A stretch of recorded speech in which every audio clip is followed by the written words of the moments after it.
Hey everybody, how you guys doing today? This is Jim from the Pain PT. If you guys enjoy these videos, please give them a like, subscribe to the channel if you haven't. If you're looking for more support on your journey out of chronic somatic symptoms, then you can find me at thepainpt.com. I do offer individual and group coaching sessions. Today, we're going to talk about this idea and premise that whatever you avoid, you attract more of. Whatever you avoid, you attract more of.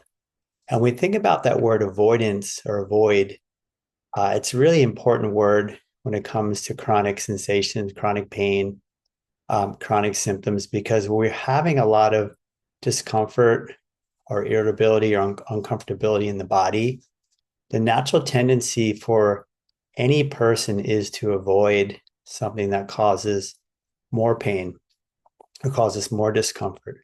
So it makes a lot of sense that we would naturally want to pull back, avoid things that actually bother us. And we need to do this when we have acute conditions or we have something that's traumatic or there's an injury or there's a danger in the body. But when it comes to these brain sensations, I call them BS or what Dr. Sarno called TMS or what's now known as neuroplastic symptoms.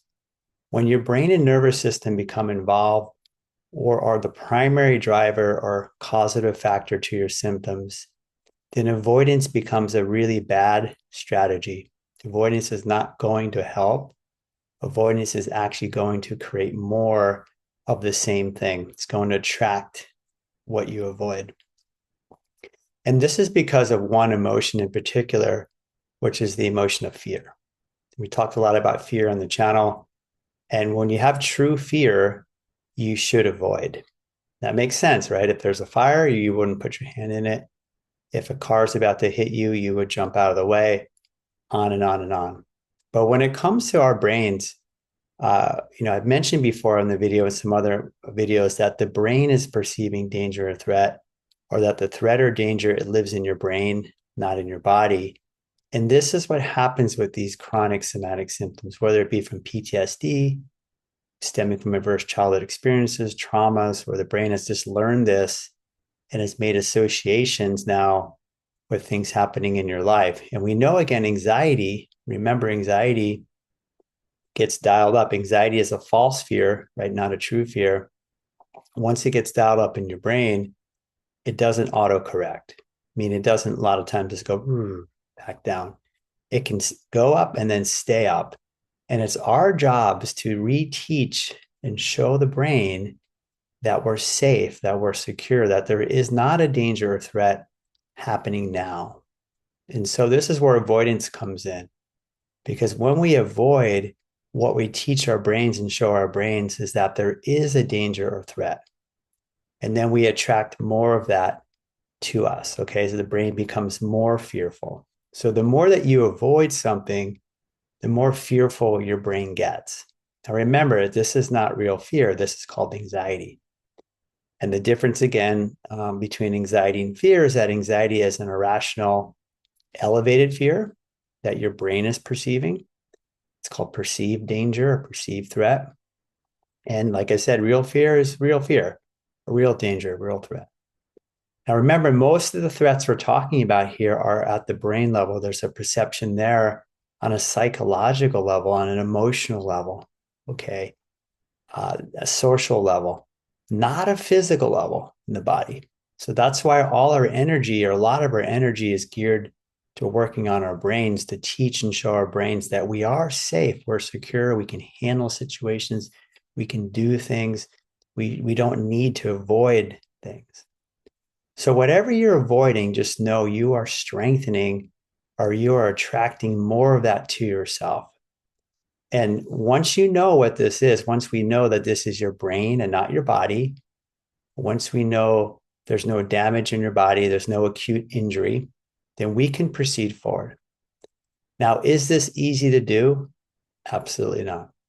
A lot of people struggle with this because their symptoms are high, the pain is excruciating, they're having debilitating, uncomfortable sensations in their body. And so, yeah, it makes sense. You don't want to do something if you think it's going to make it worse.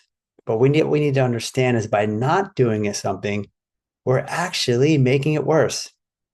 It could get worse in the short term, but in the long term, typically these type of symptoms that are from your brain will get better because you're teaching your brain that you're sick. So the exposure training or the engagement training or getting back to things and reducing your avoidance is what teaches your brain you're safe. That's what reduces your fear, right? Avoidance increases your fear, and you confronting and challenging yourself to do the activities that cause your symptoms or cause more fear, and you do them repeatedly, that will reduce your fear, which again is anxiety. It's not real fear, it's just anxiety, which then will reduce your somatic symptoms in your body. Because anxiety, which again is that elevated irrational fear, is one of the largest drivers of somatic sensations in the body. And I see so many people pulling back, avoiding, holding back from doing things. And I understand why, because it hurts. It doesn't feel good, or they're anticipating it's going to hurt, or it's going to get worse. And the truth is, it probably will for a while. If you start challenging yourself to do things you haven't done in a while, and you're fearful of those things, and you're hesitant or doubtful or not sure, yes, your brain could react with more sensations or more symptoms, because that's the fear part of your brain. That's the amygdala trying to protect you and tell you, don't do this. No, stop. This is too dangerous. And that's what causes your sensations to go up. It's called central sensitization. It's when you're getting a large reaction or an overreaction to something that's normal input, normal stimuli. And if somebody else can do something, or it's a normal thing that society is doing, then that's something that you can do. As long as you know you have this BS, brain sensations, it's something you're going to move back towards. I cannot say enough how important it is for you to challenge this thing, especially when we know there's nothing wrong. Because again, what you avoid is what you attract. You're going to attract more of the fear. You're going to attract more of these sensations and symptoms. You're going to attract more of this idea that you shouldn't do it and that you won't be able to do it. And then what happens is people's worlds start to really shrink down. They're doing less and they're getting worse. And when you start doing more, it might not get better right away. It might even go up for a while, but it's going to come down. I tell people this, I guarantee you it'll come down if this is a brain sensation. Because fear, again, which is anxiety, is one of the largest factors here. And if you're avoiding something, that means you have anxiety, right? Anxiety equals avoidance. And we know that that's one of the characteristics of anxiety. I mentioned that in my video on anxiety. Avoidance is one of the signs that you're in an anxious, fearful state. So I'm going to challenge all of you to get out there and get going. All right, I have that video, get going. I'm going to challenge all of you to move forward, to confront your fears, to face your fears. You know, there's so many beautiful, famous sayings around fear. You know, do the thing you fear and the depth of fear is certain. You need to confront your fears to get over them. Inaction breeds doubt, more fear. Action breeds confidence and courage. And that's what allows you to get through this. We'll talk another time about that when you approach things, we don't want to approach things from fear anymore or anxiety. We're trying to approach what you're doing from confidence and conviction that you are okay, which again, we get that from the evidence you have that there's nothing wrong with you, that this is just a brain that's overprotective, overreactive, oversensitized because of stress, because of your past, the things you've been through, because of your history, because you've pulled back, you've been avoiding. It's learned more and more to become more protective, more sensitive, more reactive. So our job is to take that protection down, to teach the brain, we don't need this protection. We need to desensitize the brain. We need to decondition or unlearn what the brain has learned. And we do that through getting back to things. So the opposite of avoidance is action, moving towards something, confronting it, challenging it, doing it. Okay, the opposite of avoiding something is doing something. So I'm going to challenge all of you to continue to do and do more and more and more with the understanding of why you're doing that, to teach your brain that you're fine, to teach your brain that you're safe, you're secure, you're okay. And if something kicks up, if symptoms spike, even to a 10 out of 10, you need to understand what that is. That's not that you did too much. It's just the brain is overreacting too much. There's sensitization taking effect.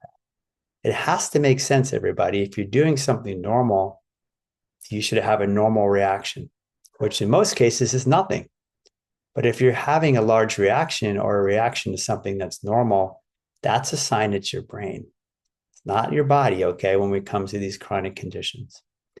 So, everybody, I hope you take this in today, that whatever you avoid, you attract more of. Whatever you're avoiding, you're going to attract more of to yourself, which is not a good thing. Things might be better in the short term, but they're going to be worse in the long term. So the antidote or answer is let's do it. Let's go. With the understanding, you need to have the understanding there too, and the way that you handle any upticks and sensations and symptoms when you go and do things, because it's bound to happen. Okay, so you've got to be able to handle that in the right way and keep going. The consistency is very important. If you're pulling back, stopping, starting, booming, busting, it's not going to work. Okay, you need to consistently and persistently show your brain day in and day out. I say rain or shine, meaning symptoms up, symptoms down, what's going on here. And then the brain is going to learn. It has to learn. It does learn. It's neuroplastic. That's why these symptoms are called neuroplastic symptoms, because they will change as you change your brain and you show your brain that you're safe and secure. And that means getting back to everything that you've been avoiding. All right, everybody. I hope that's helpful. Again, if you like the video, I appreciate any kind of likes, comments. If you haven't subscribed, please do share the videos. I'm really trying to help people here to get over these conditions. I know they're debilitating. They're really difficult for people. They can take some time. There's no timeline. So we're just going to keep working with this to teach your brain, again, that you're safe and that you're secure. Okay, everybody. Have a wonderful day. We'll see you next time. Bye-bye.